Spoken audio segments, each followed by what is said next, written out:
রমজানে যাতে ভোগ্যপণ্যের দাম নিয়ন্ত্রণে থাকে সেজন্য মোবাইল কোর্ট পরিচালনার পাশাপাশি বাড়তি তদারকি থাকবে বলে জানিয়েছেন ধর্ম বিষয়ক উপদেষ্টা ডক্টর আ.খ.ম. খালিদ হোসেন।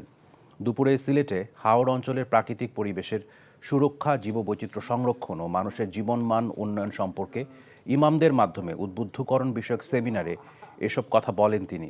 এ সময় উপদেষ্টা রমজান মাসে ভোগ্যপণ্যের দাম সাধারণ মানুষের নাগালে রাখতে ব্যবসায়ীদের প্রতি আহ্বান জানান তিনি।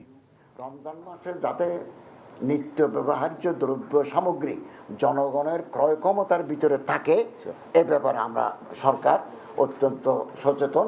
এখানে পুলিশের আছেন, এসপি সাহেব আছেন, বিভাগীয় কমিশনার আছেন, ওনারা বাজার মনিটর করবেন। তো ব্যবসায়ী যারা আছেন তাদেরও আমরা সহযোগিতা কামনা করি।